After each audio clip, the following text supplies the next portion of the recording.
저녁 식탁의 공기는 지독하게 무거웠다.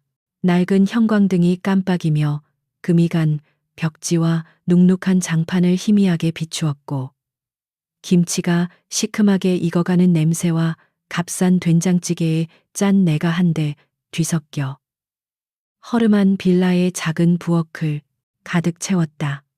한서연은 밥알을 씹는 것조차 고역으로 느껴졌다. 그녀의 맞은편에는 이 모든 굴욕의 원인이자 그녀가 사랑이라는 허울 좋은 감정의 진위를 시험하기 위해 선택한 남자 강민호가 앉아 있었다.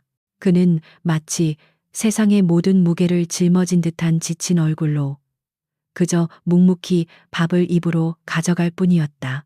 그의 옆에 앉은 시어머니 김 여사의 입가에는 처음부터 노골적인 경멸이 걸려 있었다. 그녀의 날카로운 눈초리는 서연의 머리부터 발끝까지 훑으며 보이지 않는 바늘로 찌르는 듯했다. 이 집안에 들어온 첫날부터 서연은 인간 이하의 취급을 받았다. 고아 출신에 내세울 것 하나 없는 가난한 여자라는 이유만으로 그녀는 김 여사에게 완벽한 화풀이 대상이었다. 서연은 이 모든 것을 견뎠다. 아니, 견디기로 작정했다. 이 지독한 연극은 그녀가 직접 설계한 무대였으니까. 대한민국 패션과 기술을 선도하는 유니콘 기업 아우라의 대표 한서연이라는 진짜 자신을 완벽하게 숨긴 채 그녀는 가장 낮은 곳으로 스스로를 던졌다. 오직 강민호라는 남자의 진심을 확인하기 위해서. 어디서 굴러먹던 뼈다귀인지 밥상머리에서 표정은 왜 그 모양이야. 내년이 차린 밥상에 독이라도 탔니? 김 여사의 목소리가 얼음처럼 부엌의 공기를 갈랐다. 서연은 고개를 숙인 채 대답하지 않았다. 무슨 말을 하든 결과는 더 큰 모욕으로 돌아올 뿐이라는 것을 이미 학습했기 때문이다. 그녀의 침묵이 김 여사의 심기를 더욱 불편하게 만들었다. 숟가락이 그릇에 부딪히는 소리가 날카롭게 울리고 김 여사는 자리에서 벌떡 일어섰다. 그녀는 서연의 밥그릇을 거칠게 빼앗아 들었다. 밥알 몇 톨이 서연의 옷 위로 떨어졌지만 그녀는 미동도 하지 않았다. 김 여사는 그 밥그릇을 들고 구석에서 꼬리를 흔들고 있는 늙은 개 몽실이의 밥그릇으로 향했다. 그리고는 주저없이 서연의 밥을 그곳에 쏟아부었다. 몽실이가 꼬리를 치며 달려들어 음식을 핥기 시작했다. 서연의 심장이 바닥으로 곤두박질 치는 것 같았다. 피가 거꾸로 솟는 분노가 온몸을 휘감았지만 그녀는 이를 악물고 감정을 억눌렀다. 지금 그녀는 한서연이 아니라 아무것도 가진 것 없는 무력한 여자여야만 했다. 내년은 저 개새끼만도 못해. 몽실이는 나한테 꼬리라도 흔들지. 넌 이 집에 들어와서 한 게 뭐가 있어. 돈을 벌어오길 해. 싹싹하길 해. 그렇다고 애를 낳을 준비가 된 것도 아니고 밥만 축내는 식충이야. 김 여사는 손가락으로 개밥 그릇을 가리키며 악랄하게 웃었다. 어디 네가 먹던 밥이니 네가 마저 먹어봐라. 저 개랑 같이 내년 자리로는 그게 딱 어울리니까. 그 순간 시간은 영원처럼 늘어졌다. 서연의 시선은 오직 한 사람 강민호에게로 향했다. 제발, 제발 이번만은. 그가 일어나서 어머니 이건 너무 심하지 않습니까? 라고 말 한마디만이라도 해주기를. 자신의 아내가 될 사람에게 가해지는 이 짐승만도 못한 취급에 대해 최소한의 인간적인 분노라도 보여주기를. 그녀는 그의 눈을 필사적으로 좇았다. 민호의 어깨는 미세하게 떨리고 있었다. 그는 테이블 아래에서 주먹을 너무 세게 쥐어 손가락 마디마디가 하얗게 질려 있었다. 그의 턱 근육이 경련하듯 꿈틀거렸고 그의 눈동자 안에서는 무언가 뜨거운 것이 격렬하게 타오르다 이내 절망적으로 꺼져갔다. 하지만 그의 입은 끝내 열리지 않았다. 그는 어머니의 광기 어린 눈을 마주할 용기가 없는 듯 그저 자신의 밥그릇에 시선을 고정할 뿐이었다. 침묵, 지독하고 비겁한 침묵이었다. 그 침묵은 서연의 마지막 희망의 끈을 가차없이 끊어버렸다. 서연의 내부에서 무언가 단단히 부서져 내리는 소리가 났다. 그래, 이것으로 충분했다. 이 시험의 결과는 이미 명백했다. 그녀의 입가에 자조적인 미소가 희미하게 떠올랐다. 그녀는 천천히, 아주 천천히 의자에서 일어나 바닥으로 향했다. 그녀의 무릎이 차갑고 끈적한 장판에 닿았다. 그녀의 눈은 더 이상 민호를 향하지 않았다. 그에게서는 더 이상 확인할 것이 없었다. 그녀는 이제 오직 이 상황을 끝내기 위한 연기를 할 뿐이었다. 몽실이가 핥고 있는 개밥 그릇을 향해 그녀가 손을 뻗으려던 바로 그 순간 외부의 시선으로는 거의 감지할 수 없는 변화가 민호에게서 일어났다. 그의 눈빛이 순간적으로 변했다. 그 안에는 더 이상 무기력한 남자의 체념이 아니었다. 그것은 모든 것을 파괴할 수 있을 만큼 깊고 어두운 분노, 그리고 그보다 더 깊은 고통과 슬픔이 뒤엉킨 마치 상처 입은 맹수와 같은 눈빛이었다. 그는 자신도 모르게 자리에서 살짝 일어나려다 이내 자신의 허벅지를 스스로 강하게 내리찍으며 억지로 주저앉았다. 안 돼, 아직은 안 돼. 한서연, 제발, 제발, 이런 짓은 하지 마. 그의 내면은 비명을 지르고 있었다. 그녀가 겪는 이 모든 고통은 자신 때문이라는 죄책감이 그의 심장을 찢었다. 그가 지금 이 무능한 남자를 연기해야만 하는 이유, 이 모든 것을 감내해야만 하는 진짜 목적이 그녀를 위험에 빠뜨릴 수 있다는 공포가 그의 모든 행동을 올가매고 있었다. 그가 지금 여기서 폭발해버린다면 어둠 속에서 자신들을 노리는 진짜 적들에게 모든 것이 발각될 터였다. 서연을 보호하기 위한 유일한 방법은 그녀가 자신에게서 완전히 실망하여 떠나게 만드는 것. 그것이 그가 선택한 가장 잔인하고 이기적인 방식이었다. 하지만 서연은 그의 내면을 알 길이 없었다. 그녀가 본 것은 오직 자신의 무릎을 치며 고개를 떨구는 남자의 비겁한 모습뿐이었다. 그녀는 더 이상 망설이지 않았다. 김 여사의 만족스러운 웃음소리를 배경으로 그녀는 개밥 그릇을 향해 몸을 숙였다. 수치심이 온몸에 피를 태우는 것 같았다. 한서연, 기억해. 이 순간을 똑똑히 기억해. 네가 사랑이라 믿었던 것이 얼마나 하찮은지, 네가 진심이라 여겼던 남자가 얼마나 나약한지. 이 굴욕은 네가 더 강해지는 자양분이 될 거야. 그녀의 손가락이 밥 아래 미끈한 감촉을 느꼈을 때 현관문이 거칠게 열리는 소리가 났다. 김 여사의 히스테릭한 목소리가 그쪽으로 향했다. 어떤 놈이야, 남의 집 문을 함부로. 그 소란을 틈타 서연은 자리에서 일어났다. 그녀는 아무 말 없이 화장실로 걸어 들어갔다. 문을 잠그자마자 그녀는 세면대를 붙잡고 거친 숨을 몰아쉬었다. 거울 속에는 눈가가 붉게 충혈되고 입술을 깨물어 피가 맺힌 낯선 여자가 서 있었다. 더 이상 연기는 없었다. 이것은 시험이 아니라 전쟁의 서막이었다. 그녀는 차가운 물로 얼굴을 씻어냈다. 물방울이 뺨을 타고 흐르는 것인지 눈물이 흐르는 것인지 분간할 수 없었다. 그녀는 결심했다. 강민호 그리고 그의 가족에게 오늘 밤의 굴욕을 1000배만 배로 갚아줄 것이라고. 그녀의 진정한 힘과 재력이 어떤 것인지 그들이 무시하고 짓밟았던 여자가 사실은 그들의 목숨줄을 쥐고 흔들 수 있는 존재라는 것을 뼈저리게 느끼게 해줄 것이라고. 화장실 문을 열고 나왔을 때 그녀의 얼굴에는 더 이상 상처 입은 여자의 흔적은 없었다. 차갑고 냉정한 모든 것을 계산하고 계획하는 CEO 한서연의 그림자가 그녀의 얼굴 위로 드리워져 있었다. 허름한 빌라의 낡은 철문을 닫고 나오자 축축하고 불쾌한 골목의 공기가 그녀를 맞았다. 한서연은 잠시 멈춰서서 심호흡을 했다. 방금 전까지 그녀의 온몸을 올가매던 치욕과 분노의 감정을 숨을 내쉬며 함께 뱉어냈다.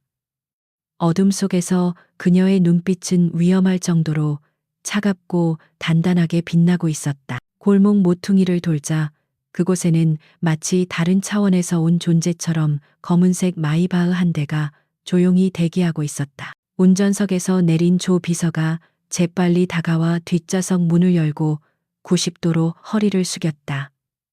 대표님, 그의 목소리에는 어떠한 질문도 동정도 담겨 있지 않았다. 오직 완벽한 존중과 업무적인 태도만이 존재할 뿐. 그것이 한서연이 그를 신뢰하는 이유였다. 차에 오르자마자 세상은 완벽하게 바뀌었다. 방음 처리된 차 안은 바깥 세상의 소음을 완전히 차단했고 부드러운 가죽 시트와 은은한 디퓨저 향이 그녀를 감쌌다. 조금 전까지의 지옥 같던 현실은 마치 악몽처럼 아득하게 멀어졌다. 조 비서는 말없이 그녀에게 깨끗한 물수건과 생수 한 병, 그리고 깔끔하게 포장된 명품 브랜드의 옷상자를 건넸다. 서연은 물수건으로 손과 얼굴에 묻었을지 모를 더러움을 꼼꼼히 닦아냈다. 마치 더러운 연극의 분장을 지워내듯 그녀는 낡고 해진 옷을 벗어 던지고 실크처럼 부드러운 질감의 블라우스와 몸에 완벽하게 맞는 스커트로 갈아입었다. 옷을 갈아입는 행위는 단순한 의복의 교체가 아니었다. 그것은 무력한 약혼녀의 허물을 벗고 아우라의 여왕으로 귀환하는 신성한 의식과도 같았다.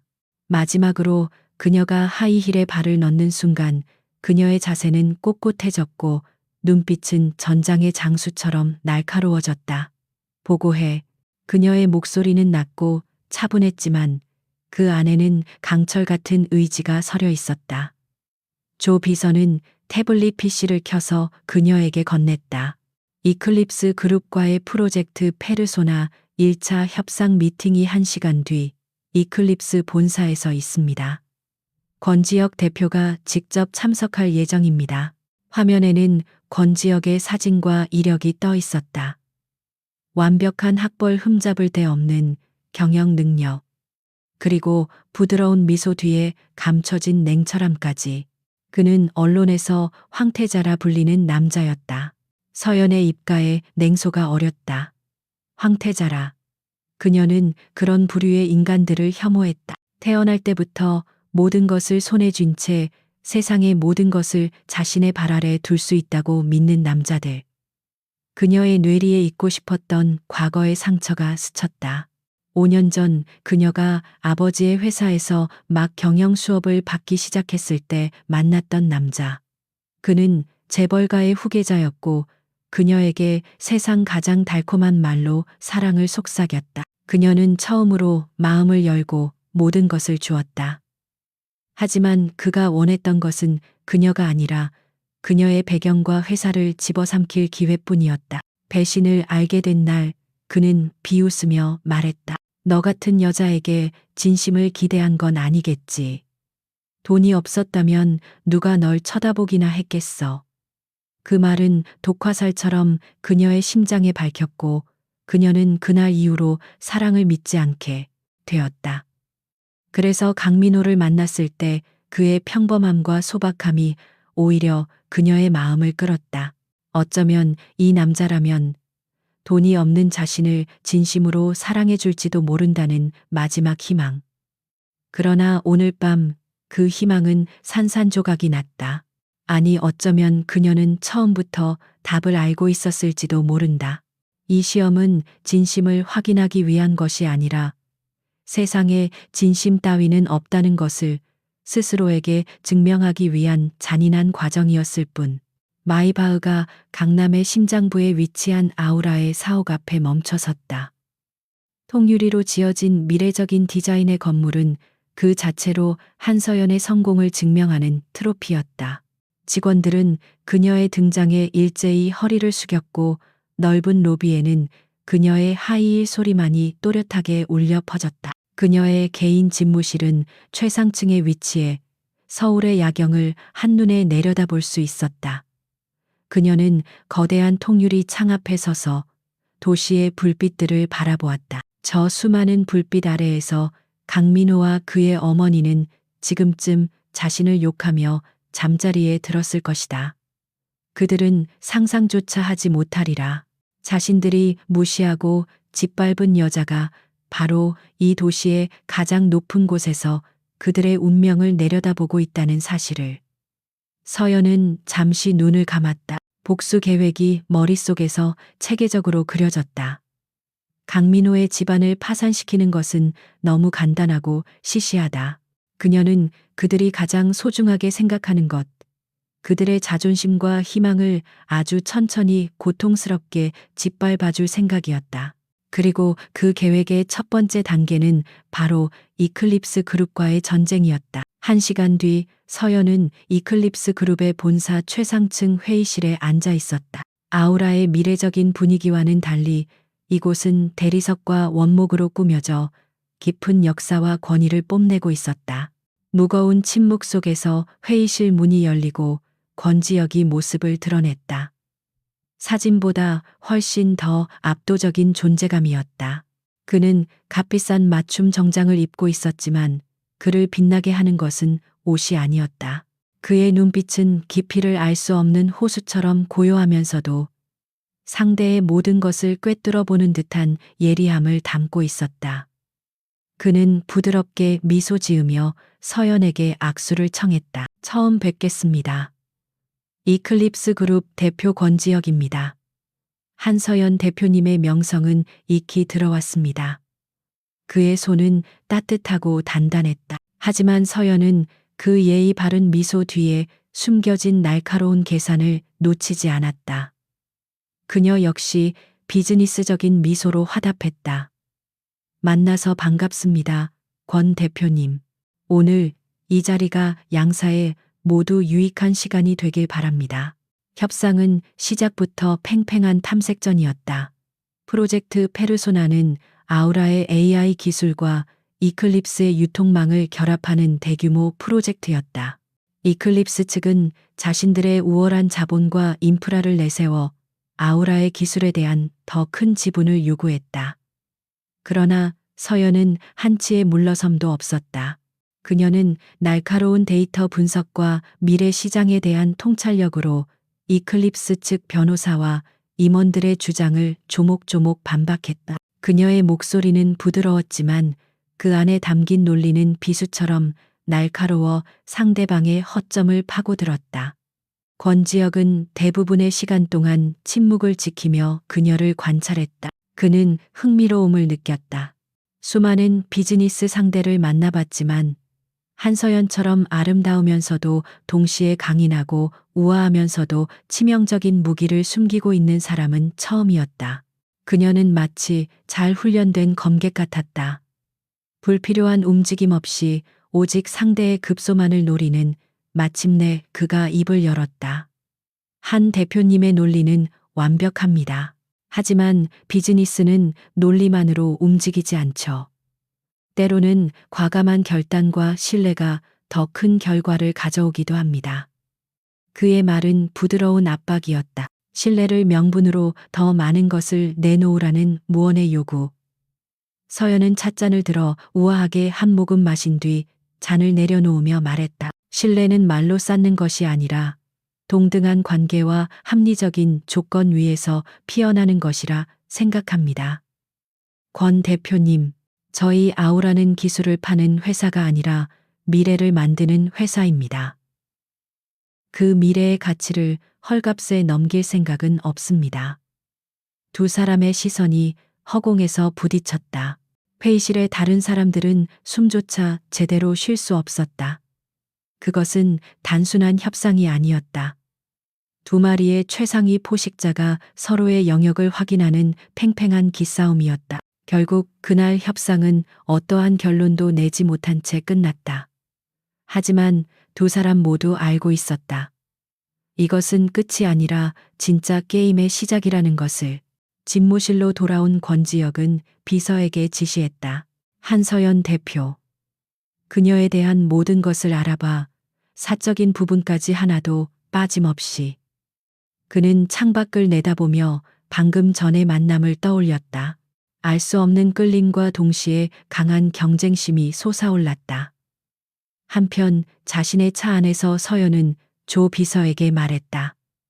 이클립스 그룹의 모든 약점을 분석해 특히 강민호의 가족과 관련된 모든 비리 샅샅이 찾아내 이제 사냥을 시작할 시간이야. 그녀의 눈은 복수심으로 차갑게 불타고 있었다. 권지혁은 그저 넘어야 할 산이었고 이클립스 그룹은 그녀의 복수를 위한 장기판 위의 말에 불과했다. 며칠 후 이클립스 그룹의 플래그십 백화점 앞 광장은 들뜬 열기로 가득 찼다. 이클립스 패션 부문에서 야심차게 준비한 VVIP 시즌 오프닝 파티가 열리는 날이었다. 수많은 언론사와 패션계 인사들, 그리고 최상위 고객들이 화려한 조명 아래 샴페인을 즐기고 있었다. 권지혁은 백화점의 통유리창을 통해 이 광경을 만족스럽게 내려다보고 있었다. 아우라와의 1차 협상이 교착 상태에 빠진 이후 그는 이 행사를 통해 이클립스의 건재함과 시장 지배력을 과시하고자 했다. 모든 것이 그의 계획대로 완벽하게 흘러가는 듯 보였다. 바로 그 순간 광장에 모인 사람들의 스마트폰에서 일제히 기묘한 알림음이 울리기 시작했다. 호기심에 찬 사람들이 각자의 휴대폰을 확인하는 순간 광장은 거대한 증강현실 AR 갤러리로 변모했다. 사람들의 휴대폰 화면 위로 아우라의 로고와 함께 아직 공개되지 않은 아우라의 FW 시즌 의상들이 홀로그램처럼 떠올랐다. 가상의 모델들은 이클립스 백화점을 런웨이 삼아 걸어 다녔고 사용자들은 손가락으로 의상을 확대하거나 360도로 돌려보며 전에 없던 새로운 쇼핑 경험에 열광했다. 이것은 한서연이 기획한 게릴라 마케팅 프로젝트 스틸라이트였다. 그녀는 이클립스의 행사 정보를 미리 파악하고 특정 지역 반경 내에 있는 모든 사람에게 아우라의 FC 알림을 보내는 위치 기반 기술을 활용했다. 가장 전통적이고 폐쇄적인 방식으로 VVIP를 상대하던 이클립스의 심장부에서 가장 미래적이고 개방적인 방식으로 대중의 시선을 훔쳐버린 것이다. 광장의 열기는 순식간에 아우라를 향한 감탄과 놀라움으로 바뀌었다. 기자들은 이클립스의 행사는 뒷전으로 한 채 이 전례 없는 마케팅에 대한 기사를 송고하기 바빴다. 권지혁의 완벽하게 관리되던 표정에 처음으로 미세한 균열이 생겼다. 그의 집무실에 설치된 대형 스크린은 광장의 혼란과 그 중심에서 화려하게 빛나고 있는 아우라의 로고를 동시에 비추고 있었다. 분노와 함께 그의 내면 깊은 곳에서 인정하지 않을 수 없는 감탄이 솟아올랐다. 한서연, 그녀는 정말 예측할 수 없는 여자였다. 정면으로 싸우는 대신 상대의 힘을 역이용하여 가장 극적인 효과를 만들어냈다. 이것은 단순한 도발이 아니었다. 낡은 시대의 종말과 새로운 시대의 시작을 알리는 선전포고와도 같았다. 같은 시각 한서연은 마이바흐 뒷좌석에서 조 비서가 보여주는 태블릿 PC를 통해 광장의 상황을 실시간으로 보고 있었다. 그녀의 입가에는 만족스러운 미소가 걸려 있었다. 권지혁 대표의 표정이 볼만하겠군.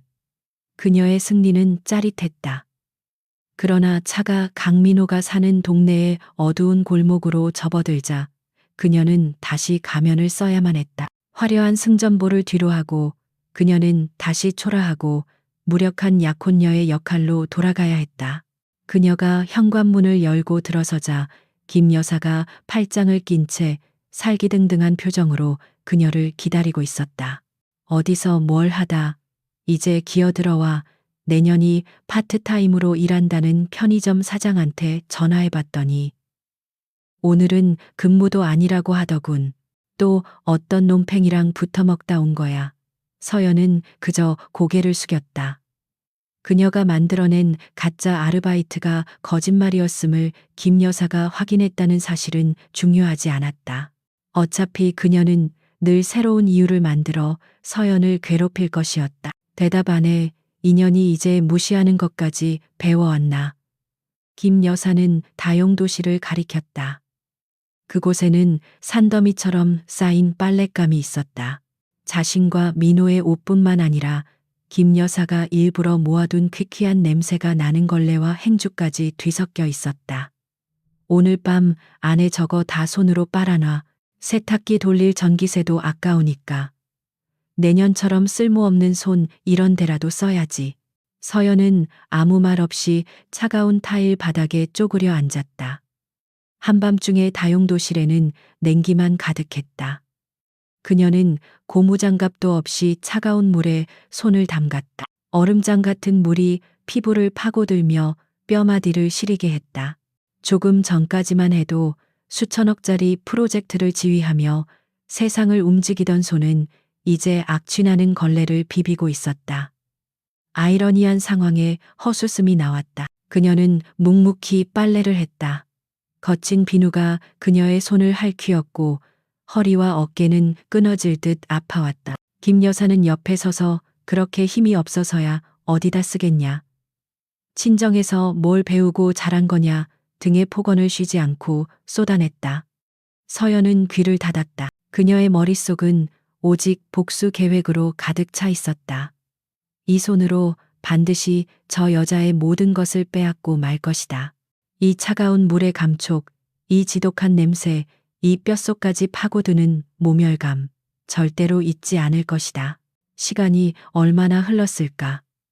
김 여사는 욕설을 퍼붓다 지쳤는지 방으로 들어가 버렸다. 다용도실에는 물소리와 서연의 거친 숨소리만이 남았다. 빨래 더미가 거의 줄어들었을 무렵 그녀는 젖은 빨래가 담긴 대야를 옮기려다 비눗물에 미끄러져 뒤로 넘어지려 했다. 짧은 비명을 지르며 그녀의 몸이 균형을 잃고 기울어지는 순간 어둠 속에서 그림자처럼 불쑥 나타난 단단한 팔이 그녀의 허리를 강하게 감싸 안았다. 강민호였다. 그는 잠든 척하고 있었지만 사실 한순간도 그녀에게서 눈을 떼지 않고 있었다. 어머니의 학대를 막지 못하는 무력감과 죄책감에 스스로를 저주하며 그는 고통의 시간을 보내고 있었다. 그러다 그녀가 위험에 처한 순간 그의 몸은 이성보다 먼저 반응했다. 그의 움직임은 평소의 어수룩하고 굼뜬 모습과는 완전히 다른 것이었다. 마치 잘 훈련된 경호원처럼 민첩하고 군더더기 없었다. 그녀를 감싸 안은 그의 팔은 강철처럼 단단했고 그의 품에서는 희미하지만 분명한 분노와 안타까움의 감정이 느껴졌다. 서연은 놀라 숨을 멈췄다. 그녀의 등이 그의 단단한 가슴에 완전히 밀착되었다. 몇 초간의 정적, 서연은 그의 심장이 미친 듯이 뛰고 있는 것을 똑똑히 느낄 수 있었다. 고개를 들어 그를 보았을 때 그녀는 더욱 충격에 빠졌다. 어둠 속에서도 그의 눈빛은 이전과 달랐다. 그 안에는 무기력함 대신 날카로운 경계심과 깊은 고뇌, 그리고 그녀를 향한 통제되지 않는 감정의 소용돌이가 휘몰아치고 있었다. 그 순간만큼은 그가 강민호가 아닌 다른 사람처럼 느껴졌다. 그러나 그 찰나의 순간은 짧았다. 민호는 자신이 무슨 짓을 했는지 깨달은 듯 화들짝 놀라며 그녀를 급히 놓아주었다. 그는 마치 불에 댄 사람처럼 뒷걸음질 쳤다. 미안. 자다가 발을 헛디뎠네. 그는 평소처럼 어눌하고 바보 같은 목소리로 횡설수설하며 자기 방으로 황급히 사라졌다. 서연은 넘어진 것도 잊은 채 그 자리에 주저앉아 있었다. 다용도실의 냉기보다 더 차가운 혼란이 그녀의 온몸을 훑고 지나갔다. 방금 전 그 짧은 순간에 그녀가 느꼈던 것은 대체 무엇이었을까? 개밥 그릇 앞에서도 침묵하던 남자의 나약한 모습과 방금 전 위험에서 자신을 구해준 남자의 강인한 모습이 머릿속에서 충돌했다. 그의 손길, 그의 눈빛, 그의 심장 박동, 그 모든 것이 너무나도 생생했다. 혹시 내가 무언가 놓치고 있는 것은 아닐까? 그녀의 완벽한 복수 계획 위에 처음으로 작은 의심의 균열이 생기기 시작했다. 그녀는 시리고 아픈 자신의 손을 내려다보았다.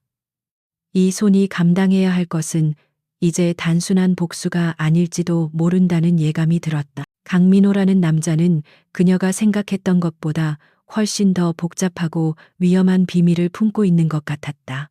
권지혁은 거대한 마호가니 책상 위에 놓인 얇은 서류철을 노려보고 있었다. 표지에는 한서연이라는 세 글자만이 단정하게 적혀 있었다. 지난 며칠간 그는 이클립스 그룹의 정보팀을 총동원하여 그녀의 뒷조사를 했다. 하지만 결과는 실망스럽기 짝이 없었다. 아우라의 대표로서 그녀의 경력은 화려했다. 혜성처럼 나타나 단 몇 년 만에 회사를 유니콘 기업으로 키워낸 천재적인 사업가. 공식적인 인터뷰와 경영 활동에 대한 자료는 산더미처럼 많았지만 그녀의 사적인 삶에 대한 정보는 거의 전무했다. 가족 관계는 불명, 출신 학교는 해외에 이름 없는 대학으로 기록되어 있었고 교우 관계나 과거 연인에 대한 흔적은 그 어디에서도 찾아볼 수 없었다. 그녀는 마치 세상에 존재하지 않았던 사람처럼 어느 날 갑자기 아우라의 대표 한서연으로 태어난 것 같았다. 비서가 조심스럽게 입을 열었다. 더 이상은 사생활 보호법과 보안 문제로 접근이 어렵습니다. 마치 의도적으로 모든 흔적을 지운 것 같습니다. 권지혁은 마른 세수를 했다. 답답했다. 그는 상대를 완벽하게 분석하고 예측하여 통제하는 것에 익숙한 사람이었다. 그러나 한서연이라는 여자는 안개 속에 쌓인 성처럼 그 실체를 파악할 수가 없었다. 그녀에 대한 호기심은 이제 집요한 승부욕으로 변해가고 있었다. 그는 머리를 식힐 겸 자리에서 일어났다. 오후 일정 취소에 희망재단에서 진행하는 낙후 지역 재개발 현장에 가봐야겠어. 이클립스 그룹이 사회공헌 활동의 일환으로 추진하는 프로젝트였다. 비서는 그의 갑작스러운 결정에 당황했지만 이내 준비를 서둘렀다. 권지혁이 직접 현장을 방문하는 것은 매우 이례적인 일이었다. 어쩌면 그는 복잡한 현실에서 잠시 벗어나고 싶었을지도 모른다. 차가 서울의 화려한 도심을 벗어나 낮고 비좁은 골목으로 접어들었다. 바로 한서연이 강민호와 함께 살고 있는 동네였다. 권지혁은 차에서 내려 수행원들을 뒤로 한 채 홀로 골목을 둘러보았다. 금이 간 담벼락, 녹슨 대문, 어지럽게 얽힌 전선들. 이곳의 시간은 마치 80년대에 멈춰버린 듯했다. 그때 좁은 골목 안쪽에서 거친 고함 소리가 들려왔다. 그러니까 돈을 갚으라니까. 아가씨 죽은니 애비 빚이 얼만 줄 알아. 이자까지 합쳐서 억소리나 억소리가. 호기심이 동한 권지혁은 소리가 나는 쪽으로 발걸음을 옮겼다. 그곳에서는 험악한 인상의 사채업자 2명이 한 여자를 벽으로 몰아세우고 있었다. 권지혁의 눈이 커졌다. 초라한 옷차림에 겁에 질린 표정을 하고 있었지만 한눈에 알아볼 수 있었다. 며칠 전 그가 선의를 베풀었던, 그리고 이상하게도 그의 뇌리에서 떠나지 않던 바로 그 여자였다. 사채업자 중 한 명이 여자의 팔을 거칠게 붙잡았다. 좋은 말로 할 때 장기라도 팔아서 갚아. 아니면 우리 삼촌이 운영하는 섬에 가서 평생 마늘만 까면서 살래. 여자는 두려움에 떨면서도 그들의 손을 뿌리치려 안간힘을 썼다. 그 순간 그녀의 눈에서 스친 감정은 단순한 공포가 아니었다. 그것은 자신의 존엄성을 지키려는 필사적인 저항과 분노의 불꽃이었다. 권지혁은 그 눈빛을 본 순간 자신도 모르게 발걸음을 옮기고 있었다. 마치 자석에 이끌린 쇠붙이처럼. 그 손놓치, 그의 낮고 차분한 목소리는 소란스러운 골목의 공기를 단숨에 장악했다. 사채업자들이 경계심 가득한 눈으로 그를 돌아보았다. 머리부터 발끝까지 흐르는 고급스러운 분위기. 그리고 그들을 벌레 보듯 하는 차가운 눈빛에 순간적으로 위축되었다. 뭐야? 이 새끼는 이 여자 오빠라도 되냐? 권지혁은 대꾸할 가치도 없다는 듯 자신의 명함을 꺼내 그들 앞에 던졌다. 이클립스 그룹 대표 권지혁. 명함을 확인한 사채업자들의 얼굴이 하얗게 질렸다. 빚이 총 얼마라고 했지? 원금과 법정 이자를 정확히 계산해서 내 변호사에게 청구하도록. 주소는 명함 뒷면에 있으니 그리로 찾아오면 될 거야. 대신 앞으로 이분에게 손가락 하나라도 까딱하면 당신들은 대한민국에서 합법적으로 숨 쉴 공기조차 찾기 힘들게 될 거야. 그의 목소리는 여전히 조용했지만 그 안에 담긴 위협은 칼날보다 더 서늘했다. 사채업자들은 서로 눈치를 보더니 꽁지가 빠져라 도망쳤다. 한서연은 이 모든 상황이 믿기지 않는다는 듯 멍하니 서 있었다. 자신의 비즈니스 라이벌이자 복수의 대상인 이클립스 그룹의 대표가 지금 가장 비참한 자신의 모습을 구해준 것이다. 권지혁이 그녀에게 다가왔다. 괜찮습니까?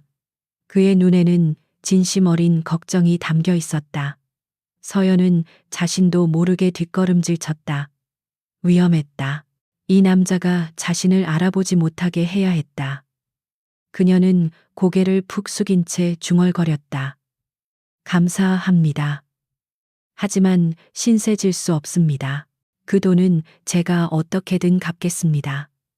권지혁은 그녀의 반응에 의아함을 느꼈다.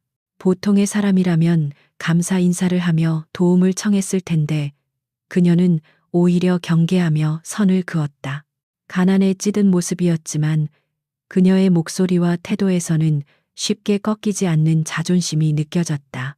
바로 그 자존심이 며칠 전 회의실에서 보았던 CEO 한서연의 모습과 기묘하게 겹쳐 보였다. 그는 혼란스러웠다. 말도 안 돼. 닮았을 뿐이겠지.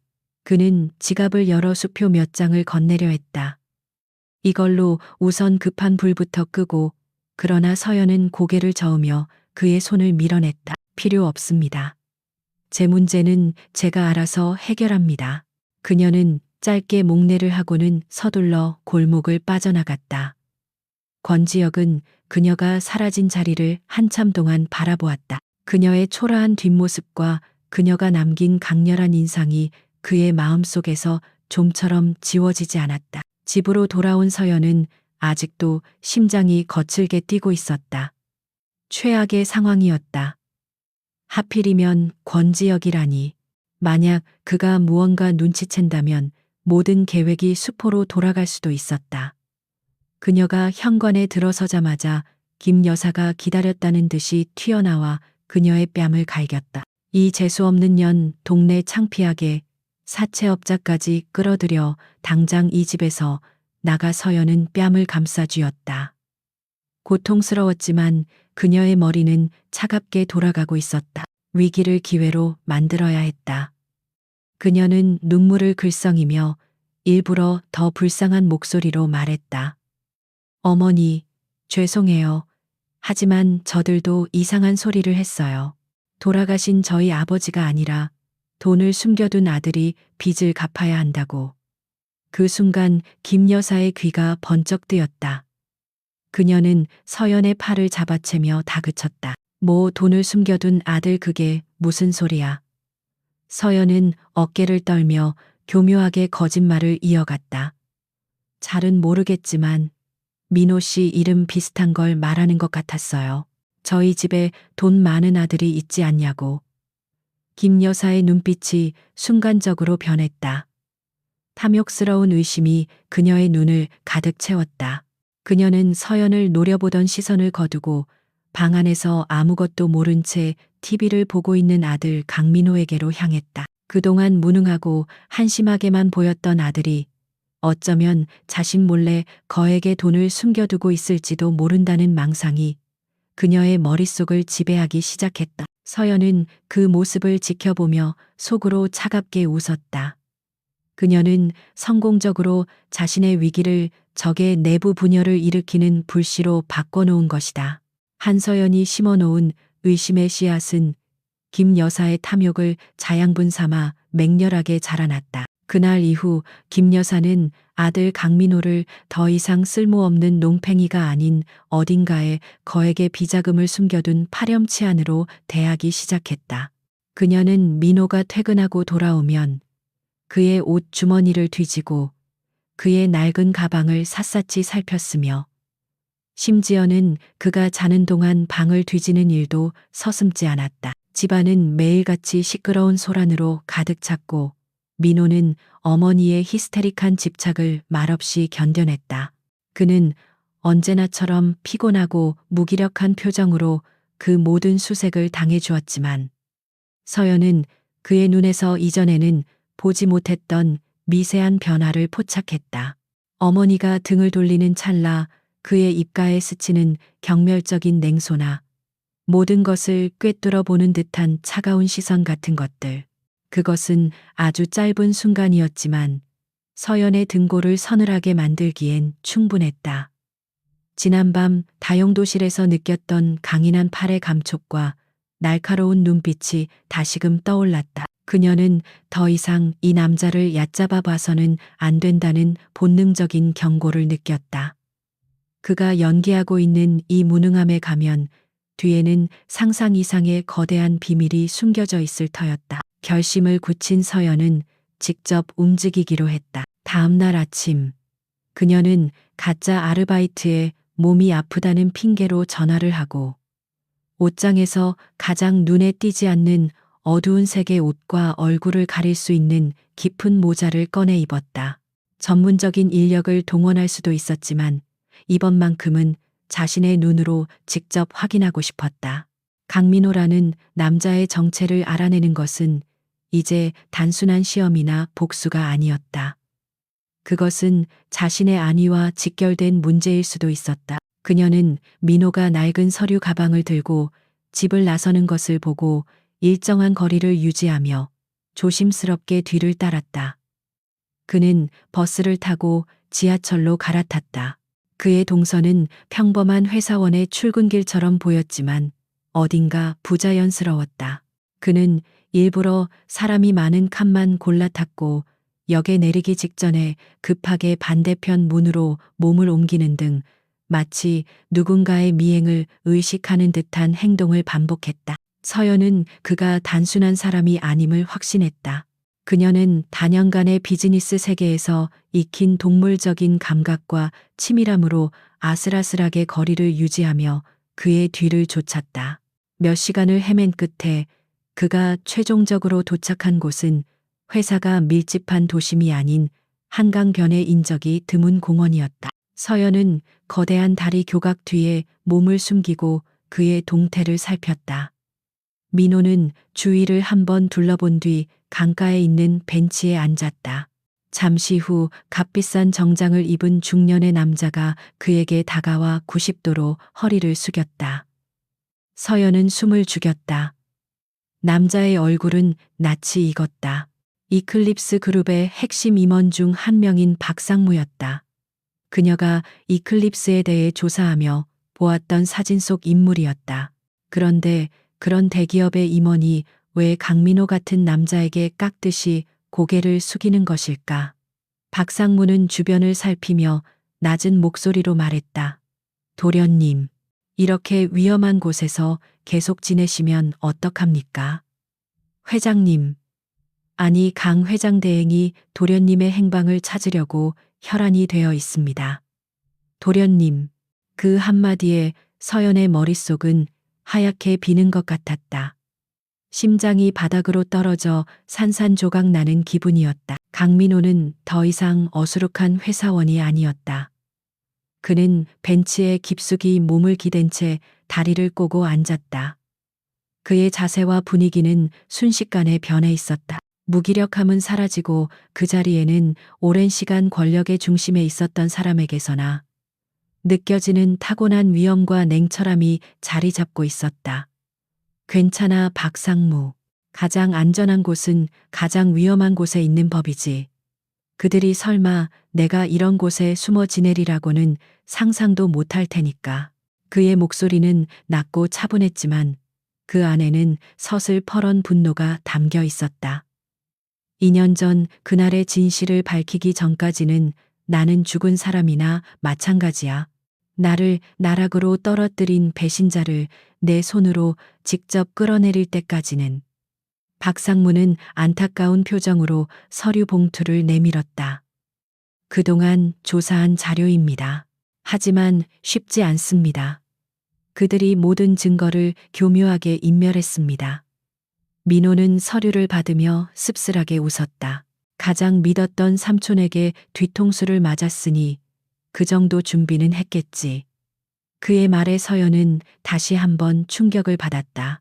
그를 배신한 사람이 삼촌, 즉 현 이클립스 그룹의 회장 대행이라는 말이었다. 이클립스 그룹의 진짜 후계자는 따로 있었고 그게 바로 지금 자신의 눈앞에 있는 강민호였던 것이다.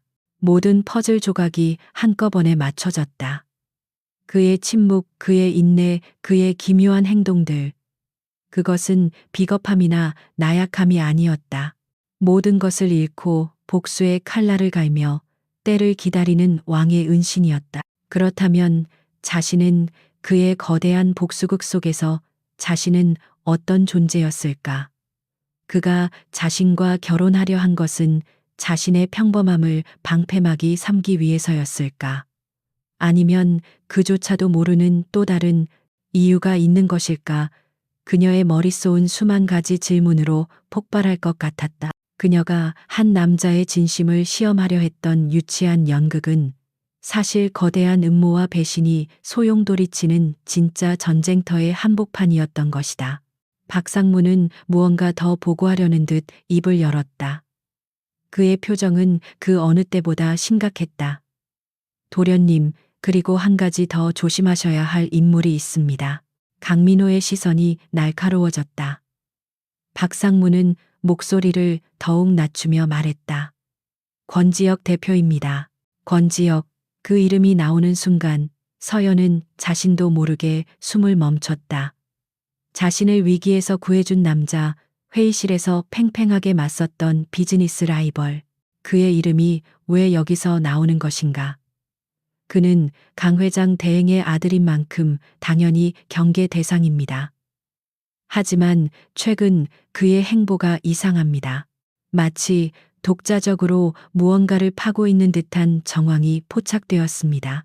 그가 과연 강 회장 대행의 편에 서 있는지 아니면 또 다른 꿍꿍이가 있는 것인지 아직은 파악되지 않았습니다. 섣불리 접근하시거나 믿으시면 위험합니다. 박상무의 경고를 들으며 강민호는 깊은 생각에 잠긴 듯 먼 한강을 바라보았다. 그의 옆 얼굴에는 고독과 결의가 뒤섞여 있었다. 서연은 더 이상 그 자리에 서 있을 수 없었다. 그녀는 조심스럽게 몸을 돌려 도망치듯 그곳을 빠져나왔다. 뛰고 있는 심장을 진정시킬 수 없었다. 세상이 무너지는 것 같았다. 그녀가 알고 있던 모든 것이 거짓이었다. 그녀가 통제하고 있다고 믿었던 모든 상황은 사실 그녀의 손을 아득히 벗어나 있었다.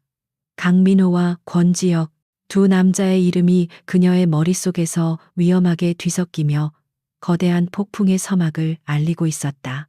어떻게 집으로 돌아왔는지 기억나지 않았다.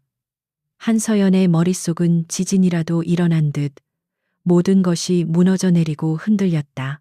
지하철의 덜컹거리는 소음도 사람들의 웅성거림도 그녀의 귀에는 들리지 않았다. 그녀의 세상에는 오직 도련님이라는 단어와 강민호의 차가운 옆모습, 그리고 권지혁의 이름만이 혼란스럽게 떠다니고 있었다. 지난 몇 달간의 시간들이 주마등처럼 스쳐 지나갔다. 그의 어수룩한 말투, 헐렁한 옷차림, 어머니의 구박에도 그저 인내하던 무기력한 표정. 그 모든 것이 정교하게 계산된 연기였다는 사실이 그녀의 심장을 얼음 송곳으로 찌르는 듯했다. 배신감에 몸이 떨렸다. 그런데 그 배신감의 근원은 그가 재벌의 후계자라는 사실 때문이 아니었다. 오히려 그 반대였다.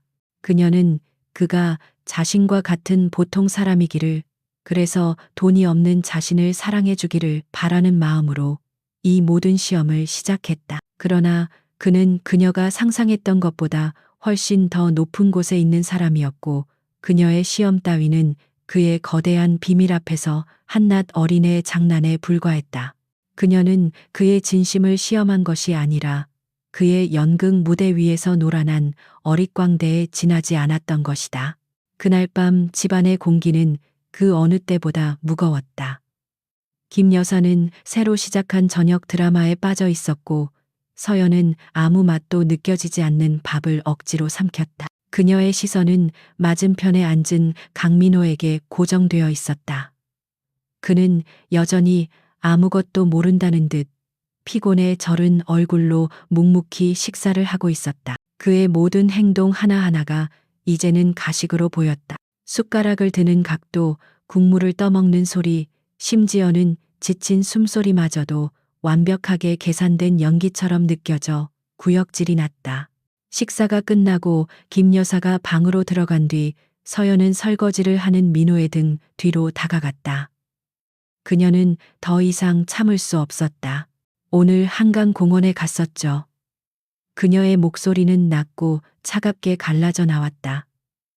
그릇을 닦던 민호의 손이 순간 멈칫했다. 그의 어깨가 미세하게 굳어지는 것을 그녀는 놓치지 않았다. 그러나 그는 곧 아무렇지 않은 척 다시 손을 움직이며 대답했다. 한강 아니, 오늘 회사 일이 많아서 바로 왔는데. 무슨 소리야? 서연의 입가에 냉소가 걸렸다. 그는 끝까지 연기할 작정이었다. 박상무라는 분과 함께 있더군요. 이클립스 그룹의 박상무요. 그분이 당신을 도련님이라고 부르던데 그건 또 무슨 연극의 일부인가요? 그녀의 말은 비수처럼 날아가 그의 등 뒤에 밝혔다. 민호는 천천히 수도꼭지를 잠갔다. 그리고 아주 느리게 고장난 기계처럼 삐걱거리며 그녀를 향해 돌아섰다.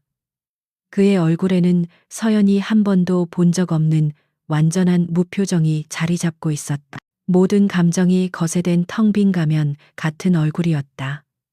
그는 잠시 그녀를 빤히 바라보더니 이내 피식 웃음을 터뜨렸다. 서연 씨, 요즘 많이 힘든가 보네. 드라마를 너무 많이 본 거 아니야. 내가 이클립스 그룹 도련님이라니. 그런 농담은 재미없어. 그는 다시 그녀가 알던 어수룩한 강민호로 돌아와 있었다. 겁에 질린 듯한 눈 어색한 웃음 불안하게 움직이는 손가락까지 소름 끼칠 정도로 완벽한 연기였다. 서연은 그의 태도에 피가 거꾸로 솟는 것 같았다. 그녀는 한 걸음 더 다가가 그의 멱살이라도 잡고 싶을 정도의 충동을 느꼈다. 내 눈으로 똑똑히 봤고 내 귀로 똑똑히 들었어요. 2년 전의 배신, 당신 삼촌, 그리고 권지혁 대표에 대한 이야기까지 전부 대체 당신 정체가 뭐예요? 왜 나를 속인 거예요? 그녀의 목소리가 격해지자 민호의 표정이 순간 차갑게 굳어졌다. 그가 갑자기 그녀의 팔을 거칠게 잡아챘다. 그의 소나기 힘은 다용도실에서 그녀를 붙잡았을 때처럼 강력했다. 그만해. 그의 목소리는 낮았지만 그 안에는 거부할 수 없는 위압감이 서려 있었다. 당신이 뭘 봤든 뭘 들었든 그건 당신이 신경 쓸 일이 아니야. 당신은 그냥 지금처럼 아무것도 모른 채 지내면 돼. 그의 눈빛은 그녀에게 경고하고 있었다. 더 이상 파고들지 말라고. 그러나 서연은 물러서지 않았다. 내가 왜요? 내가 왜 당신의 연극에 장단 맞춰줘야 하는데요?